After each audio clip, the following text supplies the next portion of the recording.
Today we're going to talk about William Frankena's critique of virtue ethics.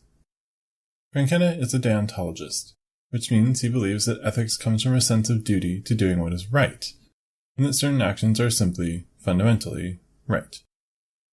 But, in this piece, he is interested in reaching across to virtue ethics to see what the two theories can share with one another.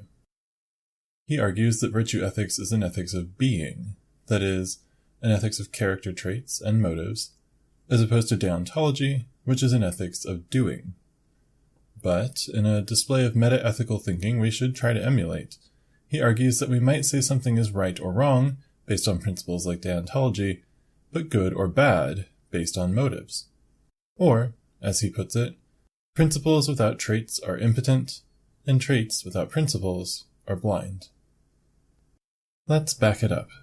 The problem with virtue ethics, Frankena argues, is that when it makes what we call eretaic judgments about excellence or virtuousness, it tells us what we should be. But the problem is that it also assumes that telling us which traits we should try to cultivate will also tell us what we should do, but being and doing are different. This is a very clever argument, because he doesn't simply say, I think doing good depends on responsibility and duty, so virtue ethics is wrong. Instead, he argues that his philosophy and virtue ethics can strengthen one another. To prove this claim, he argues that virtue ethics and deontology share some overlap in their most important ideas of goodness. Deontology, according to Frankena, depends largely on a duty to beneficence, doing good, and equal treatment. The deontological principles give us guidance on how to act, but the virtues help us want to do good, no matter what. The character of someone who will want to follow deontological principles is what we would call a virtuous person. That person's main virtues, called cardinal virtues in virtue ethics, are benevolence, or the disposition of being kind and good, and justice, or the disposition to treat people equally. We see then that these are different approaches to the same conclusion, beneficence and equal treatment, or a disposition to benevolence and justice. Being, he says, involves at least trying to do.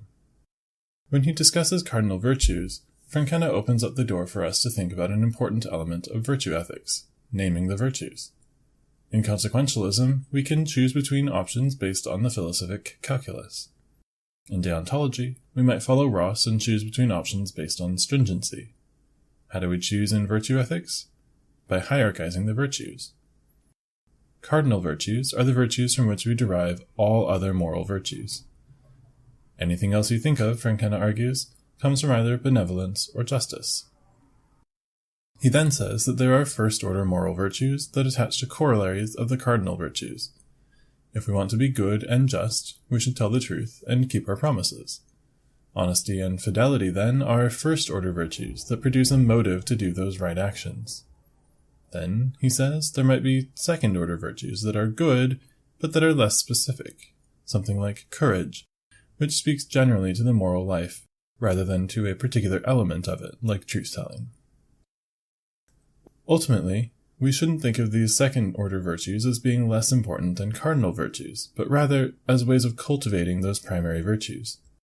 We need to be sympathetic or imagine others in their lives and be morally autonomous to second-order virtues so that we can be honest and trustworthy, so that we can be good and just. And this brings us to the central strength of virtue ethics: room for personal growth. We could do right actions our whole lives with neutral or bad motives and be technically good, according to deontology or consequentialism. But virtue ethics says we should cultivate the right motives to try to become better people. Remember that Aristotle believed the moral virtues can only be developed by habit, something connected to the sensitive soul, though tempered by the rational soul. To put that in modern terms, we have to use rational reflection to cultivate moral habits in our bodies. And to nurture those habits is often long, difficult, and occasionally even unconscious work. Frankena's argument, then, is that virtue ethics tells us which traits we should nurture, and deontology tells us how to cultivate those virtues. Now, on the other hand, thinking about cardinal virtues and motives gets us back to the same problem in virtue ethics that we've mentioned in every video so far. The virtues just aren't the same across cultures and history. Even benevolence and justice haven't always been virtues, or at least how they manifest has changed dramatically. If Frankena is right, and our duties and responsibilities need right motives to be good, but those motives are socially contingent, is there even such a thing as being good? How do we know that we're on the right track toward becoming good? Spoilers, we're not going to be able to answer that question. But we'll take a pretty good stab at it. That pun will be hilarious later in the next video.